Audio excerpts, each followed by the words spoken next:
We don't oftentimes think about the power that there is in light. But when the lights went out at curling, the games were over. They were done, right? Until they got the power back on. There was a basketball game a couple years back, and we were 4 minutes from tip-off. Gym lights are on, scoreboard's going, both teams are warming up, and suddenly the power goes. Boom, done. And we wasn't dark because there were windows allowing the light in, but all the electricity, all the power was gone. We waited about 10 minutes. The AD came back, said we got no power. Game over. When the lights go out, it is game over, right? So it's interesting to me that when Jesus wanted to talk about keeping the lights on, he talked about us. He talked about us as the church. He talked about us as people. And this morning I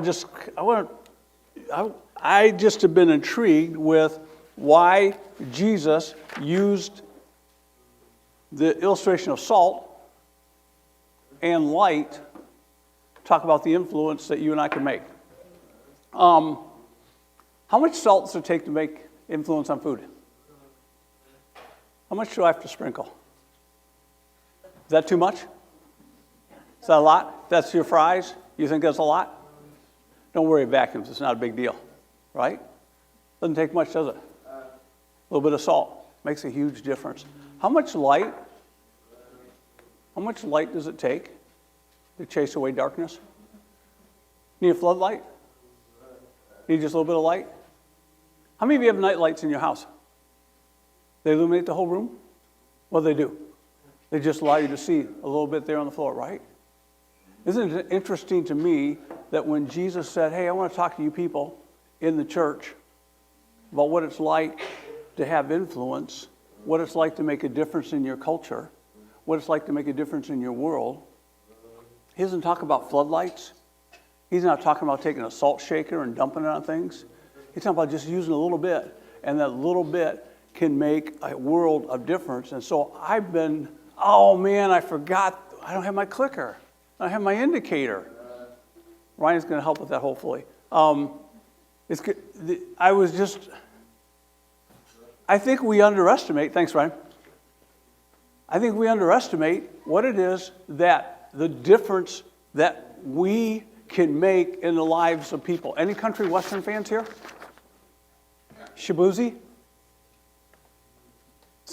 The song caught my attention this week. I'm out driving around.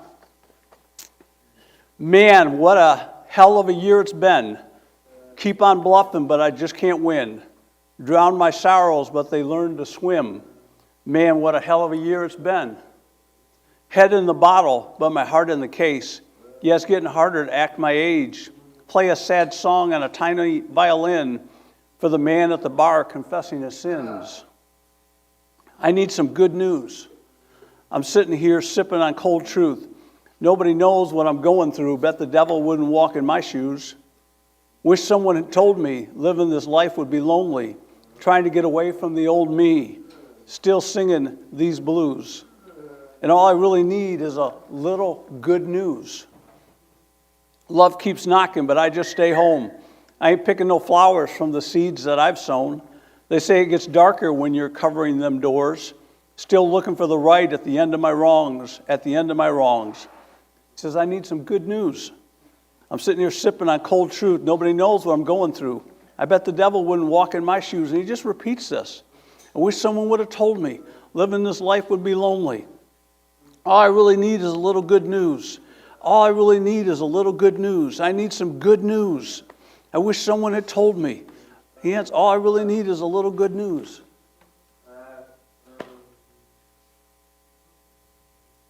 I bet you there's more people out there. I mean, this song is resonating. It doesn't get airplay if people don't relate. And so Jesus comes on the scene, and what's he talk about? We saw last week, if you have your Bible, and you open it to Matthew chapter 4, Jesus comes preaching last week, and he says, hey, chapter 4, verse 23, he was going through Galilee, teaching in their synagogues, preaching the good news of the kingdom. They were no different than you and I. They had a government that they didn't like, Rome. They felt oppressed. They were taken advantage of. Jewish people weren't respected. And Jesus says, I've got some good news. I've come to proclaim a year of liberty for you. I've come to release the captive. I've come to heal those who are hurting. Here it says in the text that he was healing every disease and sickness among the people. And news about him was spreading. And everybody who was ill was coming to Jesus. Jesus was out there helping people. He was obviously, yes, he was physically healing some things that I've not seen people do. I hear stories. I don't know if they're true. I haven't verified them. But he was definitely being of help to people. And he was preaching this kingdom. And it would have resonated with Shabuzi. He's looking for somebody to give him some good news. And Jesus says, I've got some good news. And we saw last week then in chapter 5 that he talks about these people that are going to be in this kingdom. And he says they're people that are broken. That is the total opposite of what our culture says successful people are.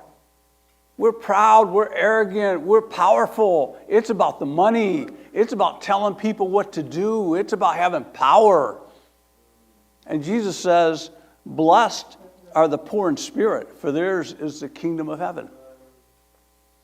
Blessed are those who mourn. They're the ones who are going to get comfort. Blessed are the meek, and we said the meek isn't weak people. It's those who have a strength, but it's under control. You know the type of people who are in charge and they let you know they're in charge?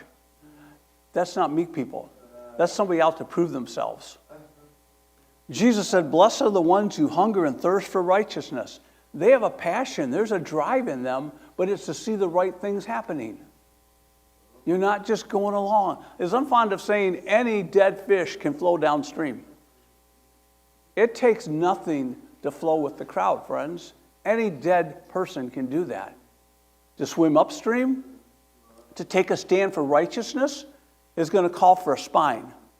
It's going to call for people who have conviction, who are willing to stand up and not afraid to say, hey, this isn't right. Jesus said those are the people that hunger and thirst, that have that kind of passion to see the right thing happen. They're the people who are going to be satisfied. He said, blessed are the merciful. They're the ones who are going to get mercy back. Blessed are the pure in heart. We said the pure in heart are not perfect. They're not flawless. But the pure in heart is there's not a hypocrisy about them. One of the things that drives me absolutely batty is people who are one way, and then when they're pressed, they change. That's hypocrisy. That's you talk one game with your mouth, but then when it's on the line, you sort of cave a little. Jesus said, those people who are what you see is what you get, those are the people who are going to see God. And I think it's not just heaven. Everybody looks at the Beatitudes and says, that's really cool one day when I die. This is here and now stuff. Jesus wasn't preaching a kingdom of out there. He was talking about right here and now. Broken people see God.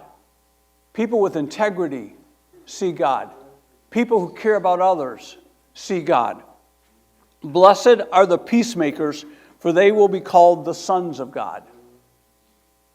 People who sow chaos, people who try and bring calm. People who divide will not see God. People who look to bring people together, those people have got something going on inside of them, Jesus says. Blessed are the persecuted because of righteousness, because of not their idiots. Anybody know Christians who you really want to hit with a 2x4? Because I do. I'm like, would you just keep your mouth shut? You would do Jesus a bigger favor by staying silent and going hiding. You know those people? Okay? And they go, oh, I'm being persecuted. No, you're not. You're an idiot. That's seriously what I want to say. You're an idiot. It has nothing at all to do with your faith. Some people think, oh, it's my faith. It's not your faith. Jesus said, blessed are those who are persecuted for taking a stand for righteousness' sake, who are merciful, who are compassionate towards others. Those people, they, because of their righteous standing, theirs is the kingdom of heaven. He bookends it. Starts talking about the people who are going to see the kingdom of heaven. ends with people who are going to see the kingdom of heaven. These are the people that are getting in. Kingdom people stand out. You can't miss these people. Powerful, the egotistical, the people that think it's about trying to build their own kingdom, those people are going to be forgotten. And so then Jesus goes on and he says in verses 13 through 16, a passage that if you've grown up in the church, I'm not going to tell you anything new. My hope this morning is to maybe have you think about it differently. Anybody grew up singing this little light of mine? Little campfire song? This little light of mine. I mean, it's like, I can't tell you. It's cute. It's nice. Jesus says, you are the salt of the earth, but if the salt loses its saltiness, how can it be made salty again? It's no longer good for anything except to be thrown out and trampled by men. You are the light of the world. A city on a hill cannot be hidden. Neither do people light a lamp and put it under a bowl. Instead, they put it on a stand, and it gives light to everyone in the house. In the same way, let your light shine before men, that they would see your good deeds and praise your Father in heaven. The kingdom people live differently. And Jesus says it doesn't take much, but it does take living differently. He says you are. He says you don't have to try to be. It's like you don't have to make yourself out to be. Like maybe you are. He comes out of the gate saying the people in verses 1 through 12, kingdom people are salt and kingdom people are light. You don't have to work at it. You don't have to wonder, hey, is God with me? Hey, is God... No. Jesus says people that live kingdom values are going to stand out and they're going to influence. They're going to make a difference in their world. One of the things that I was asking myself this week was this. So this is what pastors do. Am I the only one who feels like the church doesn't have much influence in the world? Maybe I am. Maybe you think the church is this really dynamic thing for God. I don't feel like we are. I don't feel like, for all this talk about following Jesus, like the church, big C, is making much of a difference. And I ask myself, not in a beat-up kind of way, not like a, whoa, pity us, but more like, why not? Why? I was reading some stuff by Barna and Pew Research. It's interesting to me that, I alluded to this a couple weeks ago, Bible sales are up. Downloading Christian podcasts are up. Downloading Christian music is up. Less than half of Christians go to church. I didn't say culture. Less of 49%. 49% of believers say they attend regularly. Like over 40% of Christians haven't been to church in 6 months. And I ask myself, why? Why? Why don't Christians want to go to church? What's happened that the church has lost its influence and lost its voice? The age group that is most likely to go to church right now, what they're saying, what do you think it is? Barna says no age group goes to church more than twice a month on average. So if you are here consistently 2 to 3 times a month, you are above average. The age group of 26 to 34, statistically what I read, they go 1.9 times a month.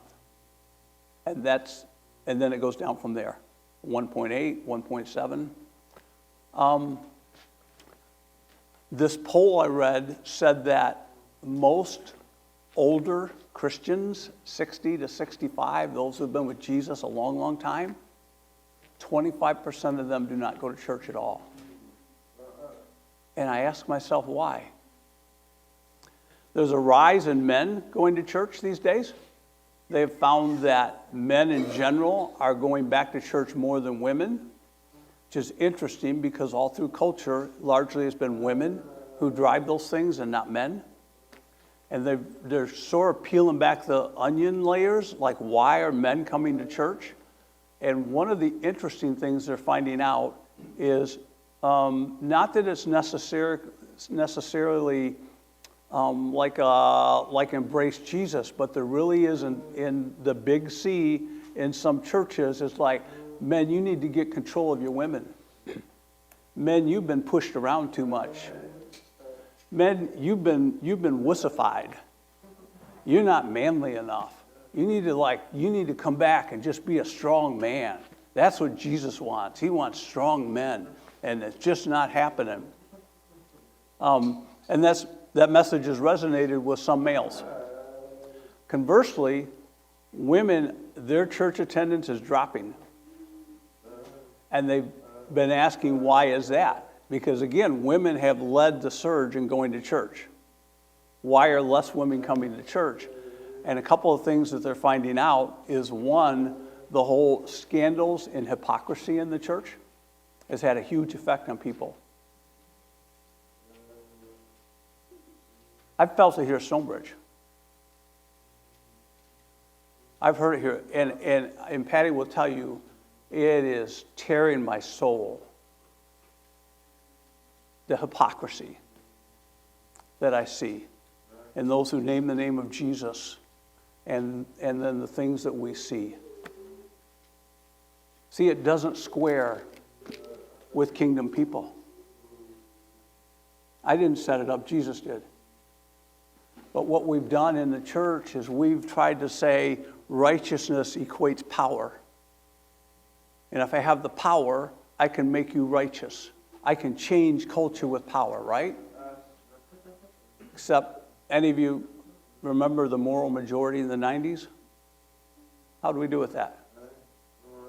How do we do with that? Not so much, huh? Right? So you know what I want? As I'm moving into the last quarter of life, I want real influence. I want to make a real difference. I can't speak that for you. Because for some it's enough for some you just stop going.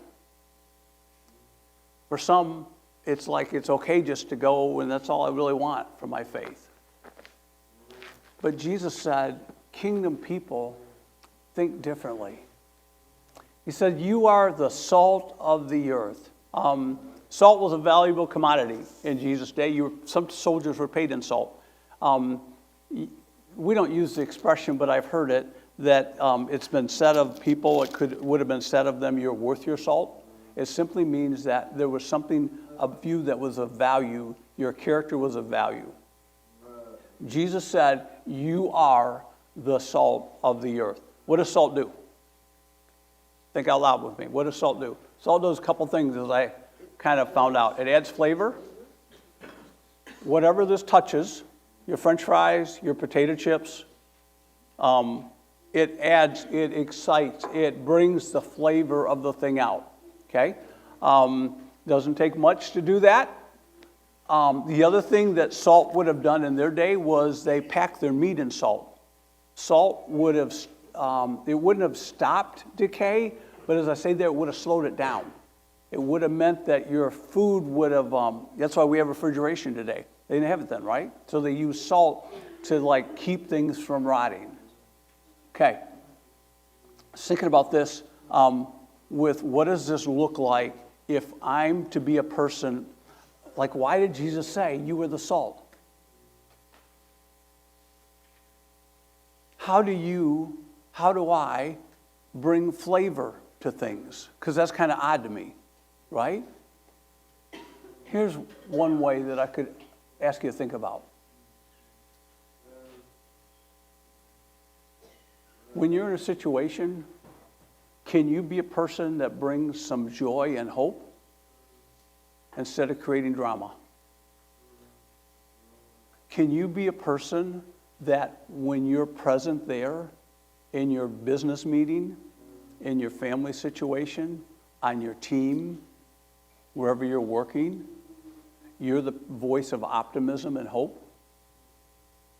Most of you, I get, when you're out in culture, it's taboo, or like you would never say, hey, can we pray, right? Yeah, just crazy. But you can pray. You can be praying for your business. You can be praying for your team. You can be asking God to work in your situation. You can be asking God to give you insight. You can be asking God to help you be a voice that is influential in what's going on. You can do that, even if corporately you can't pray, because we don't pray in our business. I think people, I wrote down people who bring flavor. Oh, come on, Mike. There's words of grace about them. Their language they use looks to try and build people up and encourage people to be better, rather than chew them out for what they've done wrong. I think people who make life better think differently and talk differently. Here's an article I got. It says, the headline was Talk About Rude, okay? And it was an article where they interviewed 79% of 2,000 adults with a telephone survey. 61% believe that things have gotten worse in recent years, that people are ruder now than they used to be. 61%. How many of you, do you agree? Disagree, right? This was in the Post-Dispatch, okay? And so it had to do with 6 in 10 drivers said they regularly see people driving aggressively or recklessly. More than a third of people said they use foul language in public. The F-bomb is all over the place, at least where I'm at. Like, it's just like another adjective, I guess. I don't know, adverb, I don't know. So more than a third said they use foul language. About the same percentage confessed to occasionally bad driving. Oh, there's just a whole bunch of stuff here. They did a focus group in St. Louis. This is St. Louis people. People are rude, unnecessarily rude. It says, with what happens today, you're afraid to say something. Now, if you say something to a parent or a child, you don't know what they're going to do. How many times have we read about a story, somebody happens in traffic or someone said the wrong thing and they pulled out a gun and shot him? Right? On cell phones raise my blood pressure. I'm so annoyed by them. My husband can be driving, and if he picks up his phone, he cannot be concentrating. To me, it's just sickening to see people on the road talking and not paying attention. On foul language, someone said, kids nowadays, if you're in a store and you're walking behind 3 or 4 teens, you hear the F word every other word. On parenting, I've noticed a change not only in children, but I've noticed a big change in the parents, the outright rudeness of the parents. I want to say sometimes the apple doesn't fall far from the tree. The teacher said that. This was really interesting to me. You know what? This article's from 2002. 24 years ago. I still have it. What if you were an agent of change in your culture? What if you brought flavor, brought joy? One of the things that happens in the locker room right now when I'm out there refereeing is almost everybody knows I'm a pastor. And so when the F-bomb gets dropped, almost in jest, somebody will say, oh, Pastor Mike, so sorry. But they know. And it's not because I sit there and go, oh, I think you're evil because you dropped the F-bomb. It doesn't take much salt to make a difference. But it does mean that the salt's got to be in contact with it. Where you're looking to try and make something different. You slow down the decay. You're trying to say, hey, hold on. It's about creating community instead of isolating. Shabuzi sings of loneliness. What if Christians were known for trying to create community and bring people together? What if it meant that we were to speak out against evil and bullies?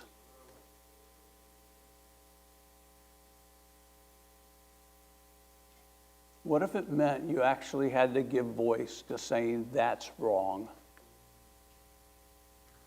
That's not acceptable.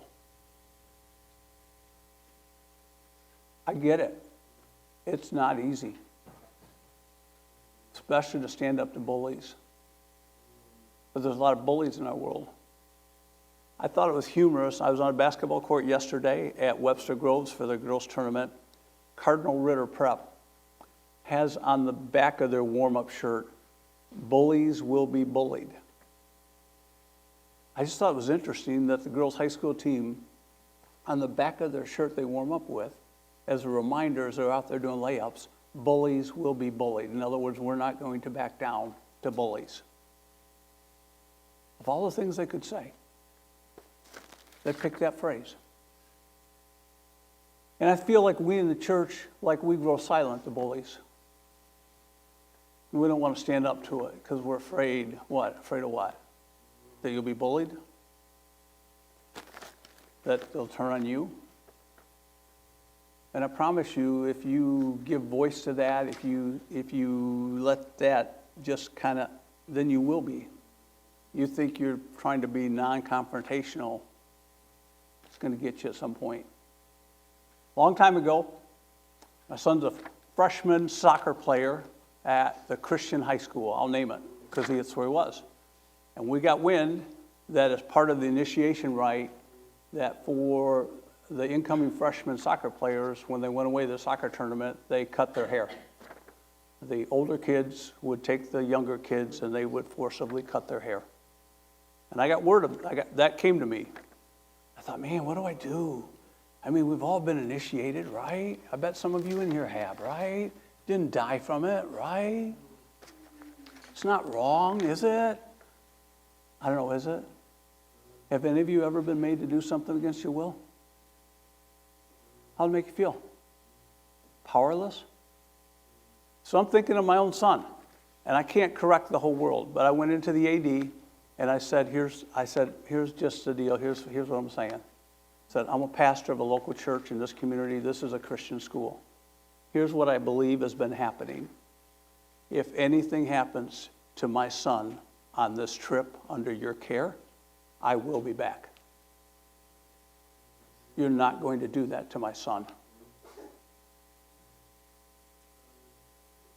Was it a little bit of fear?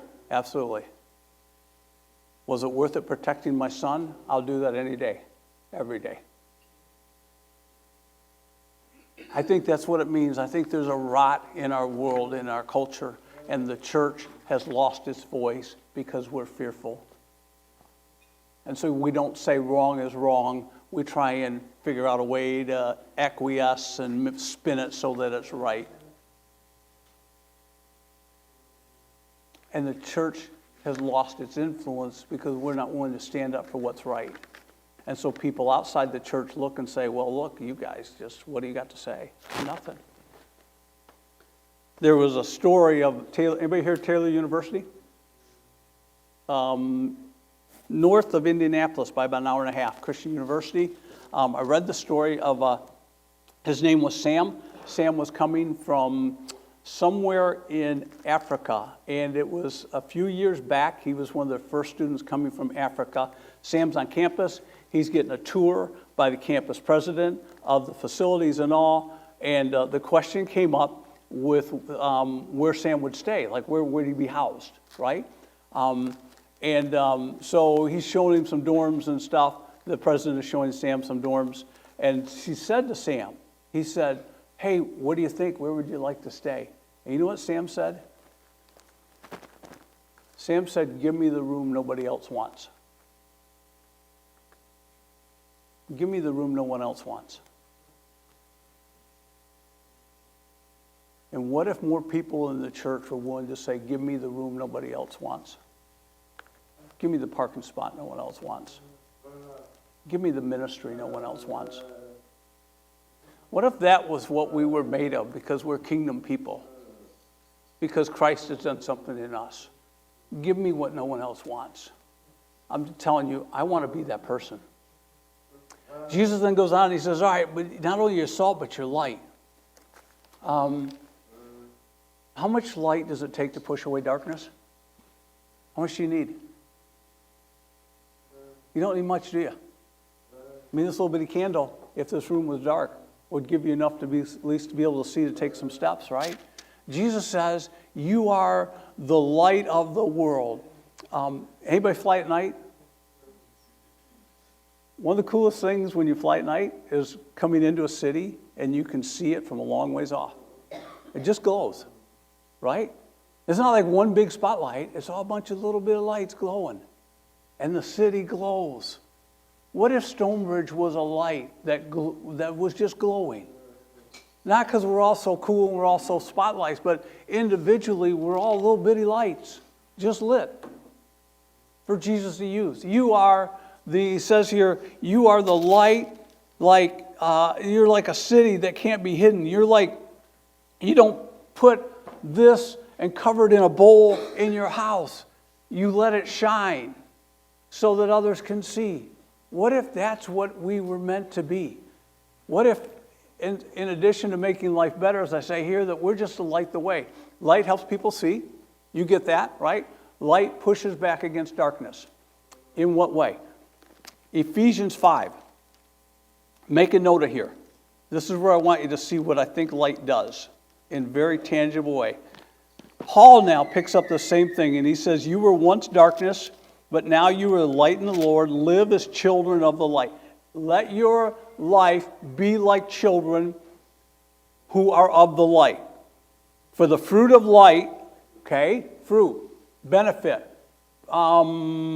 Think of like, here's light, and what does light do? The fruit of light consists in 3 words: goodness, righteousness, and truth. Goodness means that which is beneficial to others. It's a spirit of generosity that benefits other people. It's not for itself. Why does light exist?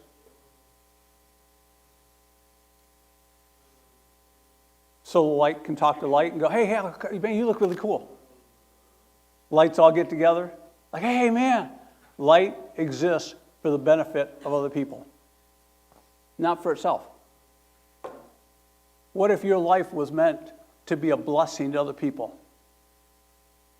What if that's what God has for you, is that your goodness, you would, out of you would flow that which spreads to other people.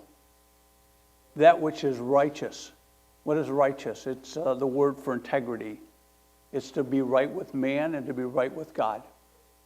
It's that you're not two-faced. You're not claiming one thing and then doing another. There's a wholeness to your life. And that which is truth. The fruit of light consists in everything that benefits others, that lives rightly, and it says there is in truth. My biggest problem is I can't stand liars. I got no tolerance for those who lie. That's my biggest struggle. I can't trust you. How do I know when you're telling me the truth? I can't know it. Can I ask you an honest question? Seriously, God is witness. This is my heart. If you're a parent, are you okay if your kid lies to you? Put your hand up. I don't have a hand. Are you seriously? Give me one. Give me one parent that's cool if your kid lies to you. Why aren't you cool with it? Why aren't you cool with it?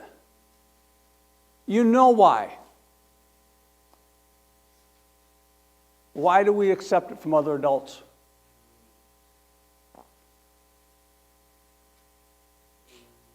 Jesus was full of grace and truth. And he calls you and I to be the same, to be gracious and truthful. People who are full of grace, all lovey-dovey, oh, it's okay, it doesn't really matter, that's not going to get it. People who are flamethrowers, oh, the Bible says this, you're going to hell, you're a faggot, you're queer, you're all these things, yeah, you're da-da-da-da-da, right? All truth, no grace. That's not going to get it either, friends. You want to know why you've lost your voice, why you've lost your influence? because we're not living for the benefit of others, because we're living divided lives. We're saying one thing on Sunday and then we tolerate other things in our workplace and in the way we approach life. And we're not willing to be truthful. We compromise because we want to save our skin, because we're trying to the fruit of life are these things. And Jesus says, this is who you are. Not maybe, not want to be, you are light. And when we've lost our salt, when we've lost our light, so there are some people light up a room when they enter, some people when they leave. Don't be the person that makes the room better when you leave. Be the person that makes the room better when you show up. They're glad you're there, because there's something about you that's winsome and encouraging to people. You make the place better by being there. Your words build people up. Your words encourage people that hey man, you can do this. You can be better. I read this. This was interesting to me. Does God make a difference in your marriage and raising children? And this pastor said, perhaps maybe the best story Christian couples can give today is that you've got a reasonably good marriage, because it's so hard. Just think about the light and what your marriage can say to other couples because of the grace of God working through you in your marriage. Gives hope to other people. Gives a place where other people maybe feel like, yeah, I can do this. Because at the end of the day, as I say here, kingdom people put God on display. That's what Jesus said. He said then, as he says here, let your good deeds in the same way as salt influences and light helps people see, in the same way, let your light shine before men that they would see your good deeds. Good means winsome, attractive actions. They would see the life you live and they would glorify God. Means to praise God, means to give God credit. The goal of your life, the goal of this church is to point others to Jesus. That's why we're here. But it's not in just our words. You probably have heard this. I heard a long time ago. It still resonates with me. I still come back to it. Person said, I'd rather see a sermon than hear one any day. I'd rather one walk with me than merely tell the way. The eye's a better pupil and more willing than the ear. Fine counsel is confusing, but an example is always clear. The best of all the preachers are the men who live their creeds. For to see good put in action is what everybody needs. I soon can learn to do it if you'll let me see it done. I can watch your hands in action, your tongue too fast may run. The lectures you deliver may be very wise and true, but I'd rather get my lessons by observing what you do. For I might understand you, and I might misunderstand you in the high advice you give, but there's no misunderstanding how you act and how you live.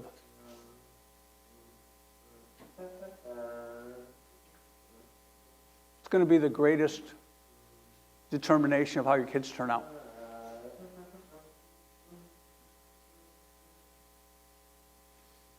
The sermons you give them, or the life they see you live. I've got a son. I reminded him recently of the soccer story. You know why I did that? Came up in a natural thing, but you know why I did that? Because he's got a daughter now. And I want him to stand up for his daughter. And I want him to be bold for his daughter. Because I was bold for him. Isn't that what you want? Or do you just want to leave your kids to chance? I'm honestly asking you, because this is real world stuff that we're living in. And your kids are going to ask you one day, hey, what did you do about? Hey, what did you think about? And what are you going to tell them? Jesus calls us to live differently. Team's coming up.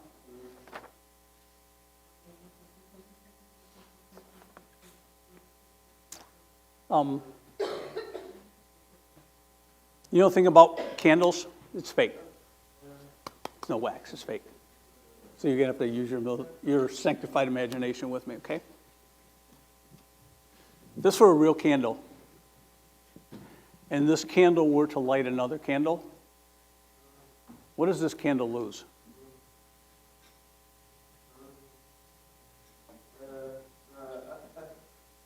If this candle were to give away light, what does this candle lose? Lose anything? You don't lose anything. When you influence, when you help other people see, it doesn't diminish anything about you, and it makes the world a little bit different. Could I encourage you to be that kind of believer? Kingdom people are different because you have different values, because you look and see the world differently. You're trying to influence. You're trying to slow down the nastiness. Just trying to do what I can do. That's all I can do. What can I do to be light? Slow down rot. Help people see. That's what I want for you. I hope you want it. Let's stand and sing with these guys. Don't underestimate the power of God in your life to make a difference. Jesus, as we leave this place, we're going a lot of different places. Some are going to party this afternoon, watching the Super Bowl, work this week. It's easy to think that we don't carry maybe much weight. Pray, God, that you might change our thinking that way. Father, that we might take Jesus' words to heart, that we really are salt and we really are light.